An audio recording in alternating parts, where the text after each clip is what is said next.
Non, moi je suis coach.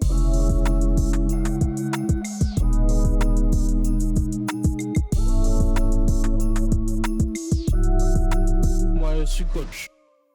Bonjour à tous. Alors, on va se retrouver pour ce 5e épisode déjà du podcast Moi, je suis coach. Cette fois-ci, on va se retrouver avec le premier coach de basket. Donc, bonjour coach. On va se retrouver avec Wani Muganguzi. Donc, vous êtes coach en la boulangère Wilderling. Maintenant, c'est comme ça qu'on dit. Exactement. Avant de commencer ce nouvel épisode, n'oubliez pas de mettre les 5 étoiles sur Spotify et désormais de suivre sur YouTube l'émission. Comment vous allez, coach? Et on voit on voit bien comme un après défaite. On se pose toujours des questions de comment faire mieux, mais bon, globalement, on va pas se plaindre. On a la chance d'être en bonne santé, donc ça va. Si vous êtes en bonne santé, alors tout va bien. On va commencer avec le commencement. Donc, dans votre jeunesse, le basket, il a quelle place d'abord dans votre vie? Le basket, il arrive tard dans ma jeunesse. Je commence le basket quand j'ai 15 ans, suite à un été dans le Nord où j'ai joué avec un cousin qui pratiquait le basket depuis quelques années et c'est comme ça qu'il arrive dans ma vie à l'âge de mes 15 ans. Je découvre cette discipline et je m'inscris en rentrant au club de Beauvais et puis après je suis jamais reparti. Cette passion, du coup, vous avez dit, elle commence à 15 ans. Comment elle arrive véritablement? C'est quoi vos premiers souvenirs de basket? Le premier souvenir, c'est, comme je vous disais, c'est cet été à Maubeuge, dans le nord de la France, à jouer les après-midi avec mon cousin et mes cousines. Et voilà, c'est plusieurs après-midi pendant un été à aller jouer dehors. Et après, l'envie de continuer et donc rechercher un club sur Beauvais pour continuer la pratique. Vous vous inscrivez directement, dans un club? Ouais, en rentrant de cet été, je m'inscris directement à l'époque au COB à Beauvais. C'était un club qui évoluait en Pro B à ce moment-là. On se sera cette année un an en Pro B parce qu'après le club va disparaître à ce niveau-là. Mais ouais, dès que j'arrive en août-septembre, je fais la démarche de m'inscrire. Vous jouez à quel poste? J'ai joué toujours poste 5, intérieur. Voilà, parce que j'étais pour le niveau amateur, j'étais plutôt grand, je suis 1m93. Donc voilà, j'ai tout de suite été à l'intérieur. Vous avez des souvenirs en plus de basket? Vous regardez à la télé, quelque chose comme ça? Vous jouez à NBA 2K? Plus jeune, non, je regardais pas. Moi, j'étais foot. Je fais du karaté et du foot. Quand j'étais plus jeune, moi, je regardais beaucoup de foot. Peu de basket, honnêtement. Et c'est vraiment après ça que j'ai commencé à m'y intéresser. Mais avant de commencer, même 2K ou NBA Live à l'époque, c'était des choses auxquelles je jouais pas vraiment et que j'ai commencé à pratiquer après le commencement de la pratique du basket. Ok. Ce qui est hyper intéressant, on va y revenir dans votre parcours, c'est qu'à la base, vous n'avez pas du tout, vous dites, le basket, ça arrive à 15 ans et même votre parcours d'entraîneur, il arrive pas dès le début, c'est pas directement une vocation. En recherchant ce que vous avez fait dans votre vie, etc., vous avez étudié le droit. Donc, comment on se retrouve d'étudiant en droit à entraîneur de basket? En fait, moi, j'ai commencé à 15 ans à jouer, mais à 17 ans, j'ai commencé à entraîner des jeunes dans mon club. Donc des U13, des U13 de partout région, je sais plus, mais j'ai commencé à partir de mes 17 ans à entraîner. J'ai passé mes premiers diplômes d'entraîneur et j'ai eu la chance de croiser un conseiller technique fédéral dans l'Oise, Gérard Lelarche, qui m'a transmis un peu cette fibre et m'a tout de suite proposé d'intégrer les sélections départementales. Donc on est loin du haut niveau, mais on est dans une recherche de performance déjà dans le développement de l'individu. On rentre un peu dans les filières de détection fédérale. Et donc ça m'a plu. Et puis j'ai envie de me développer du coup à son contact en tant qu'entraîneur. Donc j'ai fait différentes formations.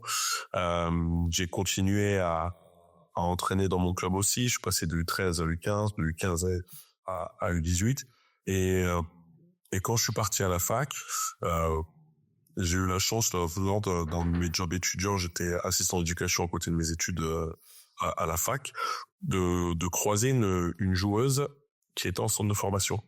Et donc, elle m'a connecté à son responsable de centre de formation. Et en fait, moi, à cette époque-là,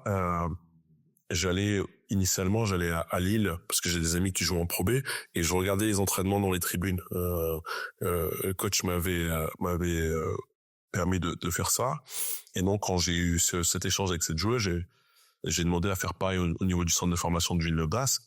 Et quand le responsable du centre m'a reçu en entretien, il m'a dit, il y a aucune raison que tu restes à nous regarder dans les tribunes. Viens avec nous sur le terrain. Et c'est comme ça que j'ai mis les pieds grâce à Olivier dans le monde entre guillemets du haut niveau, dans un centre de formation de haut niveau. Et après, de fil en aiguille, on est pris de passion parce qu'on passe de 1 à 2 entraînements semaine, à 3, à 4, à 5, à un match de week-end en plus. Et puis on aime vraiment ce qu'on fait. Et il y a le droit à côté. Et on essaie de combiner un petit peu les deux en fin d'études. C'est pour ça que je me suis retrouvé à devenir manager général de l'association du Limoges CSP pour essayer de On va y revenir plus tard. ouais, de combiner les deux. Et puis voilà, on a un petit peu comment on passe d'étudiant à entraîneur. Vos tout premiers entraînements, ils ressemblaient à quoi à peu près, que ce soit avec les U13 ou les U15? À peu près, si vous vous rappelez. Oh, j'ai pas de souvenir. Je sais surtout qu'à l'époque, et c'est un peu ce qui m'a guidé, même quand j'étais sur le centre de formation, j'étais très centré sur les fondamentaux individuels. Ok. Je pense aussi parce que tactiquement, j'avais pas un gros bagage, mais ce que je pouvais apporter aux gens, c'était développement dans la technique individuelle. Et je pense que chez les jeunes, c'est quelque chose d'important. Et après, j'avais aussi beaucoup d'énergie, peut-être un peu trop même des fois, encore aujourd'hui des fois un peu trop d'énergie, mais j'avais vraiment ça en moi, beaucoup d'énergie et l'envie de développer les jeunes sur les développements individuels, donc j'étais beaucoup axé sur ça quand j'étais un jeune entraîneur. Transmettre et partager, c'est ce qui vous a directement donné la vocation de devenir entraîneur? Ouais, je pense qu'il y a transmettre, partager, voir qu'on peut avoir un impact positif et créer des moments, des émotions avec les gens, parce que je suis persuadé qu'en fait, dans la vie des gens, quand on est entraîneur ou dans la vie du coup, on n'est que de passage, mais ce qu'on retient à la fin, c'est ce que les gens nous ont apporté ou les moments qu'on a pu partager ensemble, les émotions qu'on a pu vivre ensemble. Et ouais, ça, c'est vraiment quelque chose que j'aime encore aujourd'hui dans l'entraînement. Outre le côté performance, il y a ces côtés de transmission et de partage. C'est à quel moment que vous avez dit c'est ça que je veux faire, j'ai envie de devenir entraîneur de basket? Ça arrivait tard, 2017 je pense. Okay. 2017. Ça s'est déclenché comment? C'est ma première expérience à Nice, quand je pars avec Jimmy Verov en tant qu'assistant à Nice sur le haut niveau.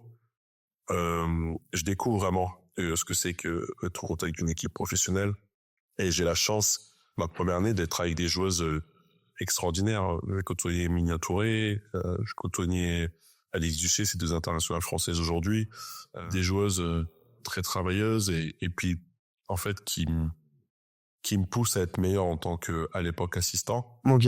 Et en fait, surtout avec Minia, on a énormément travaillé et tu vois l'impact que ça peut avoir sur elle, sur ses performances. On la voit se développer aussi. Et puis, on vit des émotions, des fois très bonnes, des fois très mauvaises, mais on vit des choses réellement sincères dans le sport de haut niveau.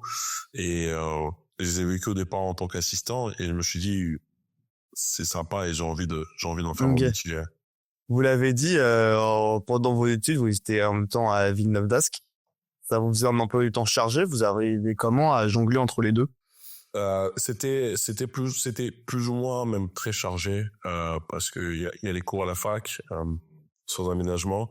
Il y a le fait que pendant 2 ans j'ai dû être assistant d'éducation, et il y a les entraînements quotidiens auxquels je voulais toujours être parce que j'aimais ça.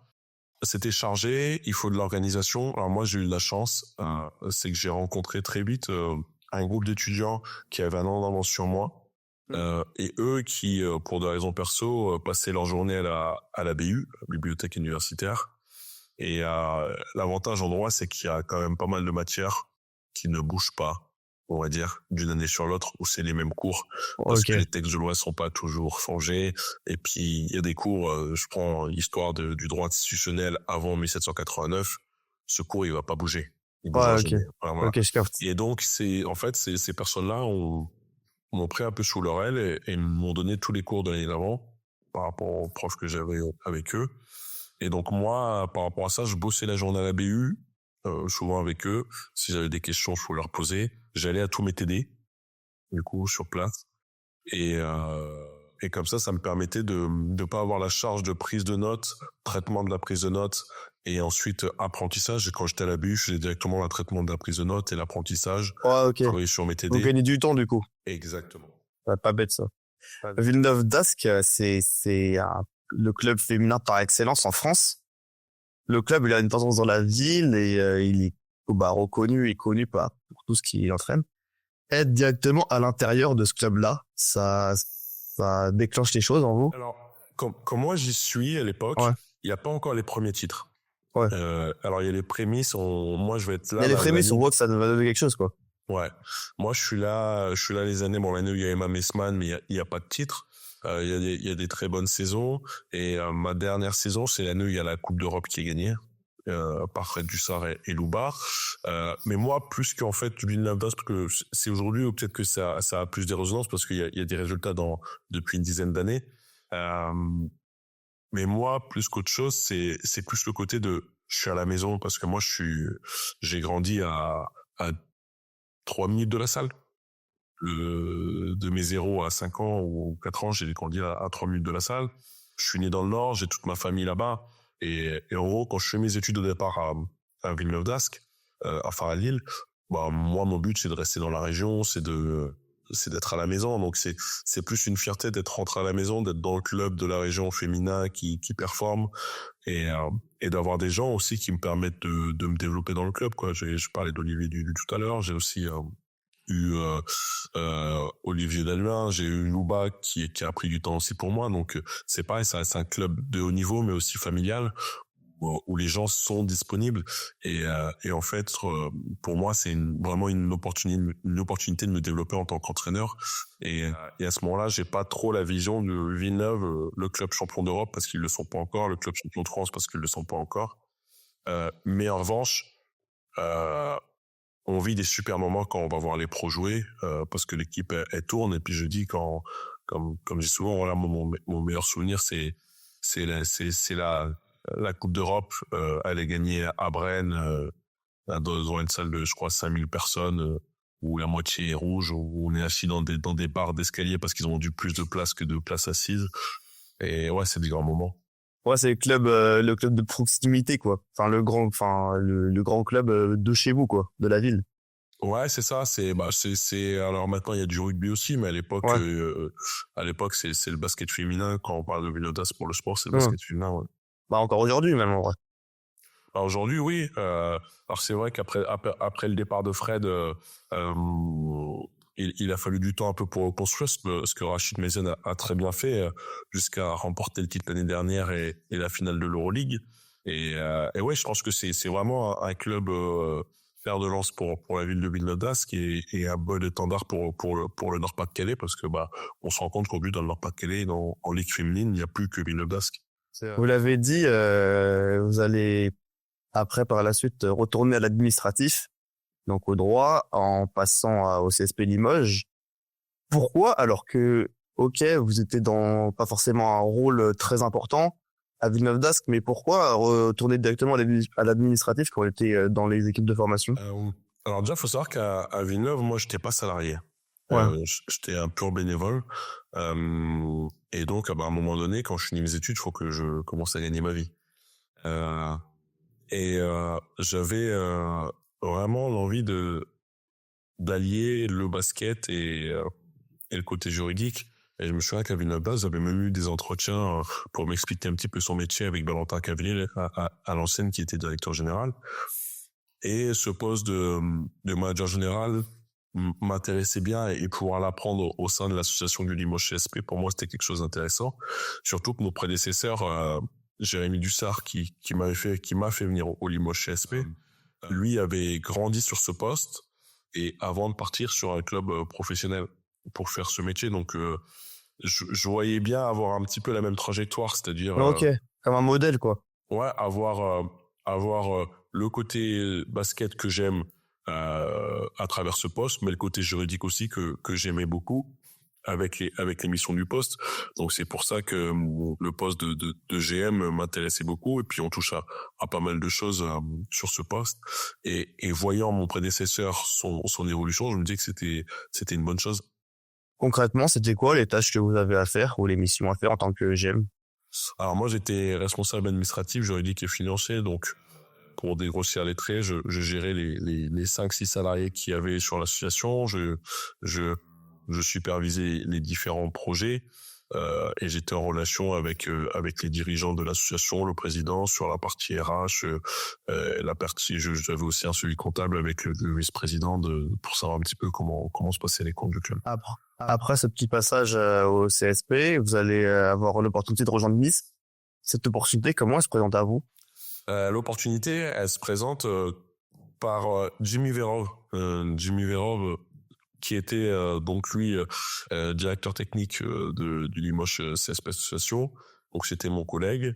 Et Jimmy, un de ses meilleurs amis qui devenait président de Nice, l'avait contacté pour prendre le poste suite au départ de Rachid à Montpellier. Et Jimmy, sachant que j'avais bossé pendant plusieurs années à Villeneuve d'Ascq dans le basket féminin, que je suivais toujours le basket féminin même si j'étais à Limoges, m'a proposé de l'accompagner dans cette aventure, en fait, tout ça. Et d'être dans les bureaux, enfin dans l'administratif, à devenir assistant, c'est une évolution. Comment elle se traduit? Alors moi, quand j'étais à Limoges, j'étais dans les bureaux, mais je gardais aussi un petit peu de terrain parce que j'accompagnais sur les U15 France Julien Mahé, le coach, tous les week-ends, et puis j'entraînais aussi 1 ou 2 fois par semaine. Donc j'étais dans les bureaux, mais je gardais quand même une place sur le terrain, et puis je restais passionné de basket, donc je regardais quand même beaucoup de basket tout le temps. Donc pour moi, ça n'a pas été un problème parce que j'ai jamais quitté le terrain, et être assistant, je l'avais fait pendant plusieurs années à Villeneuve d'Ascq sur le centre de formation. Donc pour moi, c'était pas un problème, en fait, de redevenir assistant. La seule, pas contrainte, mais on va dire la seule inconnue, c'était que moi, je connaissais le niveau de l'extérieur, mais j'avais jamais travaillé dessus. Donc c'était plus ça qu'il fallait être capable de faire et d'être au niveau en arrivant. Et concrètement, en tant qu'assistant, c'est quoi vos tâches, du coup? Vous restez sur la tactique, sur les exercices à faire en entraînement, c'est quoi concrètement? Alors, avec Jimmy, c'était beaucoup de travail individuel, de la vidéo. Après, sur le terrain, des fois, il me laissait des séquences même d'entraînement à faire qu'on avait préparé ensemble. J'ai envie de dire, il y a aussi beaucoup de liaisons entre les joueuses et le coach. Être capable d'être le tampon, être capable d'être le liant. Et puis après, c'était une aide au quotidien dans l'aspect tactique, l'aspect technique, dans les choix qu'on avait à faire. Donc, Moi, ce que j'aime bien dans ce podcast, c'est savoir l'obtention des diplômes. ok. Vos diplômes d'entraîneur, le parcours, vous pouvez nous le raconter? Ouais, alors j'ai passé l'animateur en premier, ensuite l'initiateur. Je Ok. crois que j'ai passé les deux la même année. Je crois qu'on pouvait passer les deux la même C'est année. quoi précisément, pour ceux qui savent pas ce que c'est, les modules à compléter pour avoir les Oh diplômes? là là, ça c'est trop vieux, ça je sais pas. Ah ouais? Je sais plus, c'était waouh, 2000, Ouais, bah ouais, ça remonte. 2007, je crois. Je crois Mais que du c'est coup, Mais et en plus, actuellement, je crois qu'ils existent même plus, ces diplômes, euh, parce que il y a une refonte des diplômes au niveau basket, et maintenant c'est des BP, ok. je crois, des choses comme ça, mais ou de brevets fédéraux maintenant. C'est pas des BP, c'est des brevets fédéraux maintenant. C'est un peu comme au foot. Mais à l'époque, animateur, initiateur, c'était pour les catégories jeunes. Ensuite, il y avait l'entraîneur jeune junior que j'ai passé. Ensuite, j'ai passé l'entraîneur région à l'époque. Ça, c'était avant l'apparition du CQP. Donc, moi, j'ai pas eu à passer le CQP. J'ai pu avoir une équivalence. Et en 2000, donc, quand j'arrive à Limoges, je passe mon DEGEPS. Donc là, DEGEPS, DEFB, là c'est plus récent, donc je peux en parler un peu plus. On avait un module vidéo. Donc on avait une épreuve vidéo, on nous donne un match et on nous À donne séquencer? un match à séquencer, ouais, avec une problématique. Ça peut être vous êtes l'équipe, je sais pas, je vais prendre, il y a eu un match Limoges-Strasbourg, vous êtes le coach de Strasbourg, vous avez perdu le match de 15 points, le coach, vous êtes assistant, le coach est inquiet, faites-lui un retour sur le match. Bon voilà, il faut être capable de présenter un retour sur le match en nous donnant des choses factuelles par rapport aux statistiques souvent qu'on a pu avoir suite au séquençage. On avait une épreuve d'anglais.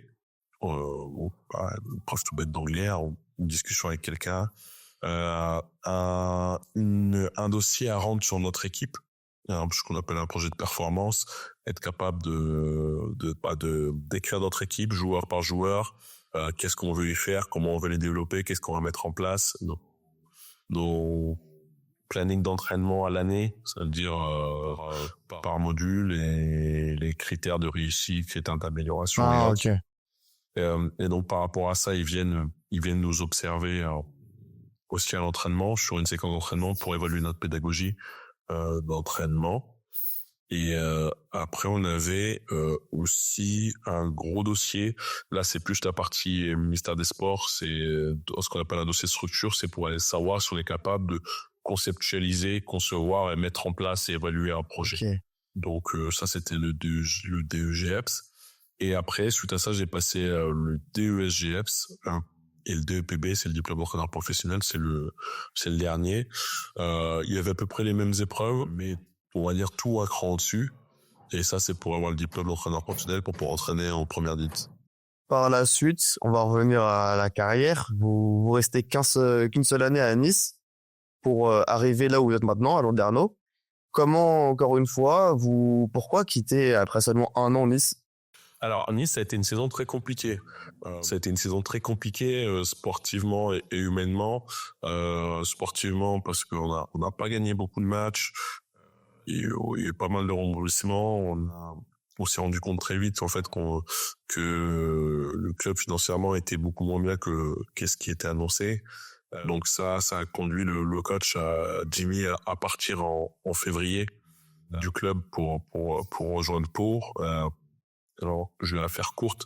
Il a pas quitté le navire, mais à un moment, on a eu un moment charnière sur une trêve où le président a voulu tout faire pour amener une nouvelle joueuse pour qu'on puisse en sortir. Mais le bureau a refusé ça et le bureau souhaitait que le club descende en Ligue 2 pour se refaire une santé financière. Ce que pour Jimmy, c'était pas concevable de jouer pour perdre. Ouais, c'est Donc, normal. comme il avait eu des offres qu'il avait refusées depuis plusieurs mois, il a dit écoutez, voilà, moi je tiens ma révérence à ce moment-là. Ensuite à ça, on a eu des départs de joueuses, puisque même le bureau a incité les agents à sortir les joueuses et nous, du coup, moi je suis resté sur place, j'ai repris après Jimmy, et donc on essaie de se battre avec les joueuses qui sont restées.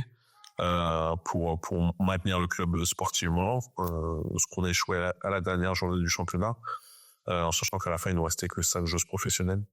Et donc suite à ça, le nouveau président, moi il me reste ça dans le contrat, le nouveau président m'a expliqué que voilà, lui il souhaitait reprendre sur une page blanche avec ses équipes, avec son staff, et donc voilà, on a décidé que je n'en ferais pas partie. Donc moi ça me posait pas de problème tant qu'il avait été transparent et honnête sur ses intentions, et voilà, on s'est quitté en terme. Et donc après j'ai eu l'opportunité de rejoindre le Landerneau Bretagne Basket. En tant qu'adjoint, comment on arrive à s'adapter à un nouveau staff, à un nouveau entraîneur numéro 1? Il faut prendre déjà le temps de connaître la personne et connaître ses attentes. Alors moi, quand j'arrive à Landerneau, Stéphane, je ne le connais pas du tout. J'ai juste entendu parler par des joueuses qu'il a eues, donc ils me disent que ça peut matcher humainement. Et alors, je sais pas si je me suis simplement adapté ou si lui, il au pluriel, Stéphane et Hugo m'ont aussi très bien intégré, en fait. je kiffe tard comment j'arrive dans un staff où l'assistante est partie, où ils viennent d'être champions de France ensemble, donc ils ont vécu des grands moments ensemble. On ne se connaît pas, donc on doit apprendre à se connaître. Et pour que ça se passe bien, il faut aussi que les gens aient envie de vous intégrer. Et c'est, je pense, qu'ils ont fait. Moi, de mon côté, j'ai aussi, je pense, eu l'humilité de prendre le temps d'observer avant de faire On va les choisir choses. le club, quoi. Ouais, d'observer comment les gens fonctionnaient pour aussi trouver ma place. Et comme je dis, je pense que plus que moi m'adapter, j'ai surtout été très très bien intégré par des gens qui avaient envie que ça fonctionne. Dans la saison, vous allez faire une première bonne saison et jusqu'en 2020, vous allez connaître l'Europe. Même si ça vous a pas forcément réussi, c'est une expérience qui va vous permettre d'avoir plus d'expérience et de voir d'autres choses. Ouais, on fait une première saison vraiment intéressante. Le début était un peu balbutiant et puis on fait une deuxième partie de saison vraiment superbe. On atteint les playoffs, on va jusqu'au match 3 contre Bourges. Donc on vit vraiment une grande première saison. La deuxième saison va être arrêtée à cause du Covid, mais on fait un début de saison tonitruant jusqu'au Covid, jusqu'à ce qu'on nous stoppe. On était vraiment bien. Et arrive l'année de la Coupe d'Europe, où malheureusement déjà on va connaître une Coupe d'Europe pas comme d'habitude, qui a pas Sous les Covid, quoi. déplacements. C'est sous Covid, c'est dire que c'est une bulle. Une bulle, c'était, si vous voulez, c'est au lieu d'avoir 6 matchs de Coupe d'Europe, on en aura que 3. C'est tout sur la même semaine. On a la chance, le club fait l'effort d'organiser la bulle à domicile pour qu'on la vive un petit peu. Mais en fait, on est enfermé pendant une semaine, les 4 équipes dans un hôtel. Bizarre. On joue à huis clos. Si vous voulez, moi, ce que je retiens, c'est plus avoir découvert le niveau de jeu et le niveau d'intensité et d'arbitrage, plutôt que vraiment vécu l'expérience Coupe d'Europe. Parce que voilà, c'est le contexte sanitaire à l'époque. Mais c'était une superbe expérience, même si in fine, ça s'est pas fini comme on voulait, parce qu'on voulait au moins passer ce premier tour et qu'on l'a pas fait, mais voilà. Bah forcément, surtout que du coup, vous n'avez pas connu les matchs à domicile et à l'extérieur, quoi. Ouais, c'est ça. Je pense que Coupe d'Europe, c'est aussi apprendre à se déplacer, vivre une aventure avec 2 matchs par semaine, enchaîner les matchs, moins s'entraîner. Mais ça, on l'a pas vécu. Mais après, comme je dis, c'est que c'était notre destin de le vivre comme ça pour la première fois. Mais ça reste une expérience enrichissante. Le développement du basket féminin en France, il est assez bon, même si c'est pas le meilleur d'Europe, mais il y a des locomotives comme l'Asvel ou Villeneuve qui permettent une meilleure exposition. Vous qui avez pas presque tout connu, mais qui avez connu une bonne partie de l'évolution du basket féminin, comment vous la ressentez aujourd'hui? Moi, je pense que le basket français, la Boulangère Wonder League aujourd'hui, c'est l'une des meilleures, si ce n'est la meilleure ligue d'Europe. Après, quand on parlait des locomotives, je suis obligé de parler de Bourges. Bourges qui est le club le plus régulier, je pense, sur ces 20 dernières années en France. Après, c'est vrai que l'ASVEL, à travers son président Tony Parker, a œuvré ces dernières années pour qu'on ait des internationales dans le championnat de France, même si la plupart sont partis cette année. Villeneuve d'Ascq ou même Basketland, un club très régulier depuis 5-6 ans, sont des vraies locomotives. Mais je pense surtout que alors il y a les clubs, mais il y a les joueuses aussi qui se développent, qui sont de plus en plus fortes, et les clubs qui travaillent aussi pour faire de ce sport un produit aujourd'hui, parce que je pense que il y a des salles où on va et c'est plus qu'un match de basket qu'on va voir. Je pense à par exemple, si je parlais de Basketland, c'est une salle qui est toujours pleine avec une ambiance particulière. C'est plus qu'un match de basket. On va vraiment prendre part à une expérience. Charleville-Mézières, dans le show qu'ils essaient de faire, je pense à la présentation des équipes, à la manière d'organiser les choses, c'est plus qu'un match de basket. Bourges, c'est pareil. Pour Landerneau aussi, l'ambiance, le fait que le club est investi dans un cube. En fait, je pense que les clubs, ils travaillent vraiment au fait que les gens ne viennent plus voir un match de basket, mais vivent une vraie expérience de fan. En plus du terrain, en dehors du terrain, il y a vraiment des choses qui sont mises en place. Et je pense aussi que le basket féminin est le premier sport féminin parce que l'investissement des pouvoirs publics, des clubs, de la fédération, le développement des athlètes, on a des athlètes qui s'exportent très bien, des Françaises qui s'exportent très bien partout en Europe et de plus en plus en WNBA, fait qu'on est un club féminin majeur, qu'on est un sport féminin majeur en France. Alors la suite, on l'a dit, en 2021, la saison ne va pas être très bonne et vous êtes intronisé numéro 1. Comment vous le vivez d'être reconnu, d'être maintenant intronisé en numéro 1? Alors la dernière saison en tant qu'assistant avec Stéphane, elle est pas bonne. C'est pour moi, faut avoir vraiment la double lecture. C'est qu'on fait une première partie de saison qui est très bien jusqu'en décembre. Jusqu'en décembre, on est vraiment très bien. Je me demande si on n'est pas 4e, on doit être 5e du championnat en décembre. Et après, ouais, on va subir 10 défaites consécutives. Mais ça s'explique par un contexte particulier. Je pense aussi par le fait que voilà, le coach a annoncé très tôt dans la presse, et ça c'est quelque chose qu'on n'a pas pu communiquer, qu'on n'a pas pu maîtriser, qu'il allait partir. Donc ça a créé un peu d'instabilité dans le groupe. Mais avant que la saison ne devienne pas bonne du tout, à la fin, par une défaite consécutive, on fait quand même une très bonne première partie de saison. Alors, après, comment est-ce que je fais qu'on me propose de prendre la succession? Moi, je suis flatté, je suis honoré, et puis surtout, je suis content, quoi. Je suis content parce que pour moi, c'est une reconnaissance. C'est une reconnaissance, et le fait que même mon coach Steph est poussé pour que je puisse prendre la suite, c'est aussi une reconnaissance du fait qu'il croit en moi, quoi. Quand on est numéro 1, du coup, vous allez constituer un staff. Comment on arrive à être, le numéro 1 va vous déléguer et maintenant ça va vous déléguer? Ça se passe comment, cette relation de confiance avec votre staff? Je pense que, alors déjà, moi, j'ai essayé de prendre des conseils que j'ai pas forcément suivis, mais j'ai essayé de prendre des conseils auprès d'autres entraîneurs. Et la première chose qui m'explique, c'est qu'il faut travailler avec des gens de confiance, des gens qu'on connaît et des gens qui on peut avoir confiance. Et ça, je pense que c'est important, ouais, dans son staff, d'avoir des gens qu'on connaît en amont parce qu'en fait, quand on travaille, on va souvent être soumis au stress, donc avec des gens qui peuvent le comprendre, qui peuvent aussi nous aider sur certaines choses, qui vont pas être dans le jugement, et avec qui on va pouvoir être en pleine transparence. Donc ça c'est pour moi, c'est une partie importante du recrutement du staff, et trouver des gens compétents aussi. Et du coup, travailler avec son staff, vous, comment vous choisissez sur quoi ils vont travailler, quel assistant va travailler sur quoi?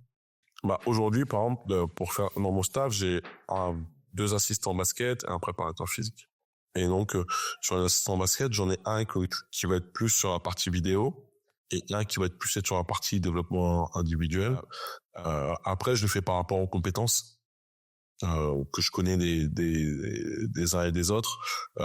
Si je sais qu'il y en a un qui est plus fort sur ça que l'autre, et l'un qui a plus d'appétence sur ça que l'autre, je vais plutôt déléguer dans ce sens-là. Chaque année, vous allez arriver à maintenir en tant que numéro 1 le club en première division. Dans son championnat, vous avez dit qui est bon, de la Wonder League. Maintenir chaque année, c'est une fierté, surtout quand c'est un club qui vous fait confiance à ce point. Oui, alors on va pas se mentir, les 3 premières saisons, les résultats sont pas fous, si ce n'est qu'à la fin il y a le match là, et je pense que c'est aussi ça, par contre, c'est une aptitude, un crédit qu'il faut être capable de reconnaître. Ouais, c'est une fierté parce que je pense que c'est pas pour faire le Giroud, mais Giroud à l'époque il disait le premier objectif de la SG Auxerre, c'est de se maintenir le plus rapidement possible, d'avoir les 42 points. Quand vous dites ça aux gens, souvent les gens le disent, c'est un manque d'ambition. Mais c'est la première mission. Bah oui, forcément. Je pense. Et les gens le prennent parfois comme un manque d'ambition, mais c'est vouloir se maintenir le plus rapidement possible, c'est dire qu'une fois que tu es maintenu, tu peux avoir d'autres ambitions. Donc non, pour moi, c'est toujours une fierté de me dire que après 3 saisons en tant que coach, en dépit de résultats qui n'ont pas toujours été à la hauteur de ce qu'on voulait faire, on est toujours en Ligue féminine, en Boulangère Wonder League, et puis aussi il y a cette capacité à se transcender lors des playdowns, des matchs importants, quoi. Des matchs importants, de pouvoir se transcender et d'être à 12 sur 12 sur les 2 dernières années. Cette année 2024, qui va bientôt s'achever, elle a été spéciale pour vous parce que vous avez goûté au basket international avec le Nigeria. Pour repréciser, comment vous êtes approché par la sélection? Alors, l'histoire avec le Nigeria, elle remonte déjà à 2021, où j'avais été contacté à l'époque pour potentiellement peut-être être coach de la sélection. Mais il y avait vraiment des problèmes en interne au niveau de la fédération. Donc, on va dire que ça avait pas été au bout. Et l'année dernière, alors nous, dans le club, on a le passif avec Stéphane de souvent avoir eu des Nigérians. Alors Stéphane, nous, c'était Ezine Kalou, alors que moi, après, j'avais conservé. J'ai eu Promise Mukamara, Ifi Ibekwe, Emi Okonko et Binakator. Donc, tous les ans, il y a toujours eu une Nigériane au club. Ah, ok. Et si vous voulez, l'année dernière, donc, j'avais Emi Okonko qui, ça se passait très bien. Elle avait une très bonne saison avec nous. Et lors d'un échange, elle me dit, est-ce que sa coach est vraiment interloquée de voir comment elle est très performante sur le poste 4 avec nous, parce qu'en sélection, elle joue poste 3 et que à l'occasion, si on pouvait changer, elle aimerait bien. Et donc, moi, je suis pas de souci avec ça. Et donc, initialement, on vient à parler d'Emi et en fait, la conversation dure 2h30 et on se met à parler de tout dans le basket, en dehors du basket. Et en fait, il y a un vrai échange et un vrai feeling. Et suite à ça, quand on se rappelle une autre fois, la coach me dit, écoute, moi, j'ai le tournoi pré-olympique en février en Belgique. J'aimerais bien que tu sois de la partie avec nous, que tu viennes nous aider. Donc, sur ça, au départ, pareil, avec la fédération, tout n'était pas clair. Donc, j'ai pas pu intégrer le staff officiellement à cette période. Donc, je suis quand même parti en Belgique pour l'aider, mais un peu dans les backstage. On a pas mal échangé, j'ai aidé sur les scootings et autres. L'équipe s'est qualifiée. Et en fait, le 30 mars, on joue l'Adven. On gagne là-bas. Elle m'appelle et je me dis, bon, elle m'appelle pour me féliciter parce que Emi Okonko a fait un gros match encore.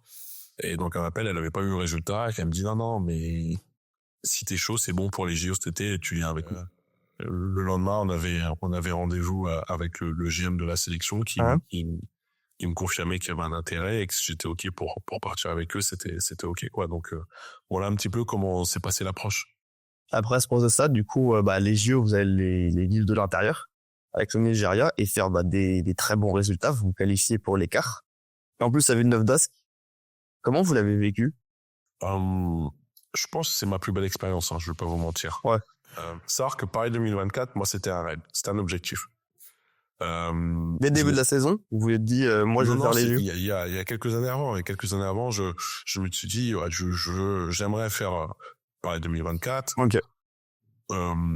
En 5-5, je voyais pas trop comment, parce qu'à l'époque, il y avait Valérie Garnier, son staff et autres, tout le monde était là. Et j'étais même dit, bon, je vais essayer de rentrer dans le 3-3, parce que je savais que la discipline 3-3 rentrait. Donc, j'avais fait la formation d'analyse vidéo spécifique 3-3. Ok. C'est la première session qui était faite par la Fédération française de basket. On était 5-6 à la faire. Je crois qu'on était 4 à être diplômés. Et donc, avec ça, je me suis dit, bon, à travers ça, je rentrais dans les équipes de France 3. Et puis, je me spécialisais dans la vidéo et essayer en être bon dans un staff pour les JO. Bon, en fait, j'ai eu mon diplôme, j'ai contacté les gens pour entrer dans un staff, personne m'a calculé. Et en plus, après, ils ont raté cette formation. Donc, je me suis dit, c'est vraiment de l'arnaque. Donc, une porte se ferme. À un moment donné, il y a un changement de staff avec l'arrivée de Jean-Aimé Toupane à la tête de l'équipe de France. Donc, je suis candidate pour être dans son staff en tant qu'assistant. Et donc, Jean-Aimé me rappelle en me disant que ça ne le fera pas parce que lui, il veut bosser avec des gens qu'on connaît. Ce que je peux entendre. Et puis, ça lui a donné raison dans le futur. Donc là, une deuxième porte se ferme et je vois pas de troisième porte. À part être volontaire. Pour le moment. Ou acheter des tickets. Ce que j'avais fait, du coup, j'ai acheté pas mal de tickets pour aller voir des matchs. Et ouais, quand j'ai cette proposition et que je sais que je vais faire les JO, c'est un objectif que j'ai atteint, un rêve qui devient réalité. Et franchement, c'était une expérience incroyable. Non, j'imagine. La prépa, alors on a eu pas mal de péripéties et autres avec la sélection, mais une fois arrivé au village, c'est comme je dis, le lot est au village de Villeneuve d'Ascq, donc au départ il n'y a pas tous les athlètes, on est que entre basketteurs. Mais ouais, faut dire la vérité, tu t'arrives au village, tu croises Giannis, tu croises Jokic, tu croises Spanoulis, il y a Oming, il y a vraiment du bon monde avec qui t'es au quotidien. Ouais. Alors, mais c'est pareil, tu tu peux pas te comporter comme un fan. Hein. Non, mais ouais. À ce moment-là, t'es comme eux. T'es quelqu'un qui Ouais, bah va ouais. faire les JO, donc voilà, faut avoir la retenue, mais tu te dis, waouh, quand même un peu un privilégié. Et puis le côté émotionnel, c'est le côté de se dire, c'est Villeneuve d'Ascq, ma famille qui habite à Lille, Villeneuve d'Ascq. Il y a mes parents qui ont voyagé d'Afrique pour venir me voir parce que ils sont partis en Afrique depuis 2016, mais ça reste une fierté. Il y a mes sœurs, il y a ma femme, il y a ma fille. Voilà. Tout le monde va être là, et des amis aussi qui ont pris des places du coup pour sur mes matchs pour venir me voir. Ouais. Et puis vivre le truc à la maison, c'est Spécial. grandiose. Et puis le premier match contre l'Australie, il est 11h du matin quand on joue, et la salle est presque pleine, presque 27 000 personnes dans la salle. Incroyable. Parce que moi, j'avais fait la Coupe d'Europe en 2015 de la France à Villeneuve d'Ascq en tant que volontaire. Donc j'avais trouvé ça cool, tout ça, bonne ambiance. Mais quand on est en bas sur le terrain et qu'on lève la tête et qu'on voit que c'est noir de monde. Ça a de la gueule. Ouais. Et puis après, il y a le scénario des matchs où l'Australie mène, on fait un mauvais départ.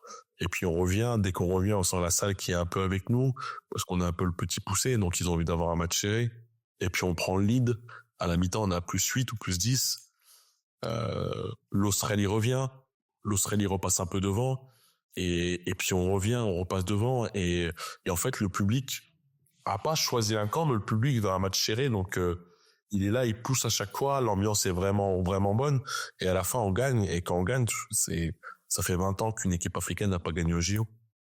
Donc, alors ça, moi, je connaissais pas la stat avant d'avoir joué le match. Mais c'est après, on se rend compte de l'accomplissement, quoi. Ouais. Après, on se rend compte de l'accomplissement. Et c'est incroyable. C'est incroyable, même l'ambiance dans la salle quand on a gagné. Enfin, c'était fou. La fierté de prendre part à ça, je pense que c'est des émotions que j'avais jamais vécues. Et puis après, il y a le match 2, c'est jouer la France à domicile. Voilà, vivre la Marseillaise de l'autre côté. Ça aussi, c'est vraiment particulier. Et puis la qualification après contre le Canada, quand on se qualifie pour les quarts, où là, pareil, on fait un match avec pas mal de rebondissements, on commence très bien, et puis on laisse revenir, repasser devant, et puis on cravache, on revient, et puis on met la main sur le match, et on gagne, et on sait que là, on est qualifié en quart. Ce qui a jamais été fait pour une équipe africaine. Personne ne nous attendait là. Une fois de plus, une salle incroyable, chaude derrière nous. Et en fait, on se dit, mais là, on va à Paris, on va aller au vrai village olympique. C'est encore un autre monde. C'est encore un autre monde. Le village olympique, du coup, c'est vraiment waouh. C'était vraiment waouh. Ah, mais déjà, c'est immense. C'est immense. C'est immense. C'est incroyable. C'est immense. Moi, ça m'a surpris. C'est vachement festif. Alors nous, après, on arrive en deuxième semaine. Ouais. On arrive en deuxième semaine. Donc, il y a des gens qui avaient déjà fini leur première... Ouais, en plus, il y a des gens qui partent et des gens qui viennent. Des gens qui partent, des gens qui viennent, et des gens qui restent jusqu'à la fin parce que leur billet retour, il est à la fin après la cérémonie de clôture. Et quand on arrive, moi, il y avait une stat un truc que j'ai vu, c'était sur le nombre de préservatifs utilisés pendant les JO qui m'avait fait sourire avant. Et j'en avais parlé un jour en faisant, mais c'est n'importe quoi et tout. Les gens, ils sont pas là pour ça. Elle m'a dit, mais attends, tu vas voir quand la compète va être finie, tu vas comprendre. Et en fait, quand on arrive à Paris, les gens, quand ils ont fini, ils sont juste là pour faire. T'as l'impression que c'est les jeudis des étudiants tous les jours. Ok. Tu vois, c'est vachement festif, mais c'est immense et puis c'est vachement bienveillant aussi, tu vois. Donc non, l'arrivée au village olympique à Paris, c'était quelque chose. C'est là, tu te dis ouais, là, je suis vraiment dans les Jeux olympiques. T'es plus contre basketteurs à Lille, c'est quelque chose d'immense. Pour te déplacer, tu dois prendre des vélos parce que sinon tu marches pendant 15 minutes pour aller d'un point à un point. Voilà. Et puis tu peux aller voir d'autres épreuves aussi du coup maintenant. Parce qu'à Lille, on avait que du basket, mais là, tu peux aller voir d'autres épreuves aussi. Et puis tu vas vivre un quart de finale à Bercy, contre les États-Unis, en prime time, sur les chaînes américaines, dans un Bercy plein. Parce que c'était un des matchs où il y a eu plus de monde pour un match à Bercy sur les phases finales. Donc même si du coup, malheureusement, vous allez le perdre, ce match. Jouer Team USA, c'est déjà commencé à le dire, mais c'est vraiment un autre monde. Ouais, c'est incroyable en fait. parce que on va jouer les meilleures joueuses du monde sur les Jeux Olympiques. On prépare le match pour le gagner, même si les chances sont peu nombreuses, mais outre le fait de gagner ou perdre, on va faire une belle performance et c'est ce qu'on fait parce que au final on perd que de 13. Et ce qu'on retient de ce match, c'est pas la défaite, c'est comment on s'est comporté et qu'on a tous vécu un bon moment et je pense que c'est le plus important à la fin. On sait que depuis plusieurs années, le basket nigérian, soit masculin et du coup maintenant féminin, la suite pour le basket nigérian, vous le voyez comment? Je pense que chez les filles, ça fait un moment que c'est la meilleure équipe d'Afrique. Ouais. Chez les garçons, c'est plus complexe parce que il y a peut-être aussi plus de concurrence. Mais chez les filles, je pense que le but c'est ce qui a été fait au JO, être capable de le répéter.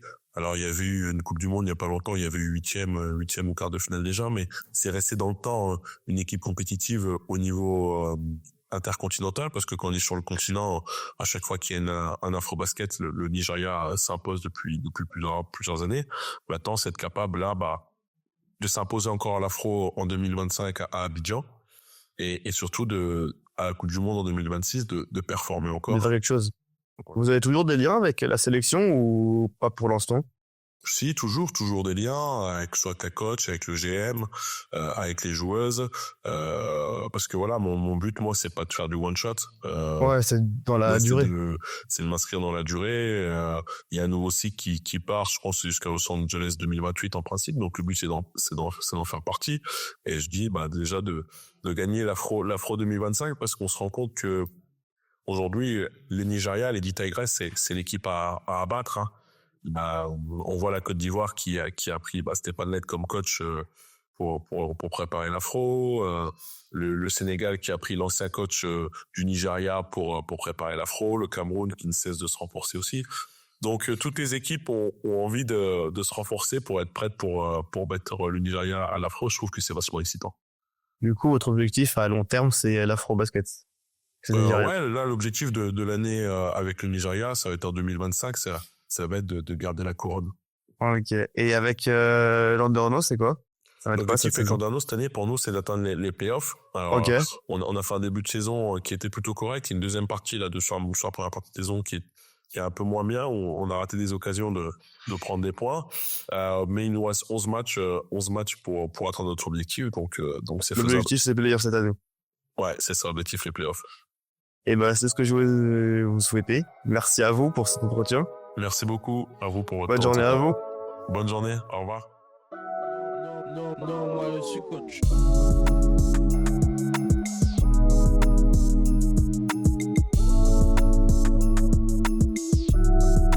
Moi je suis coach.